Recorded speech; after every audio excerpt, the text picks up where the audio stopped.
And in the midst of the 7 candlesticks, one like unto Son of Man, clothed with a garment down to the foot, and girded about the paps with a golden girdle.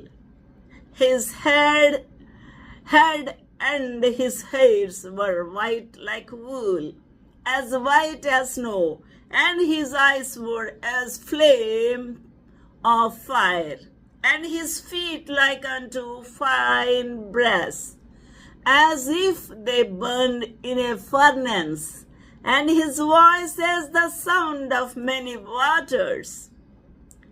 And he had in his vision, he saw the Son of Man in this magnificent, the glorious, shining appearance of the Lord Jesus Christ. He was marveled, he was astonished, and he was almost shocked. హల్లెలూయా.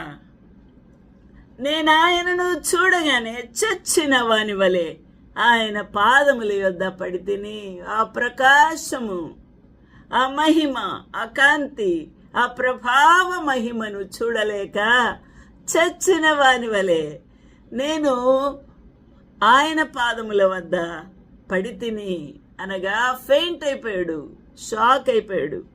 ఆయన తన కుడి చేతిని నా మీద ఉంచి నాతో ఇట్లనను, భయపడకుము. హల్లెలూయా, హల్లెలూయా. యోహాను, నేను యేసును. హల్లెలూయా, భయపడకు అని ఆ ప్రభు ధైర్యపరిచాడు. నేనెవరిని అని అనుకుంటున్నావు నువ్వు? నేను మొదటి వాడను, నేను ఆది అందే ఉన్నవాడను, కడపటి వాడను, ఆ చిట్ట చివరి వరకు ఉండువాడను, జీవించు వాడను.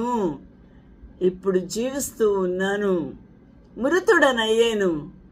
కల్వరి సిలువలో నా ప్రాణమును మీ అందరి కొరకు పెట్టాను. కానీ ఇదిగో యుగయుగములు సజీవుడనై ఉన్నాను, ఎల్ల వేళలా సజీవుడు. ఆది అంతము లేని ఆ ప్రభువుకి మరణమే లేదు. మరియు మరణము యొక్కయు పాతాళ లోకము యొక్కయు తాళపు చెవులు నా స్వాధీనములో ఉన్నాయి. మరణము యొక్కయు పాతాళ లోకము యొక్కయు, అనగా నరకము యొక్కయు, ఆ యొక్క మరణము యొక్కయు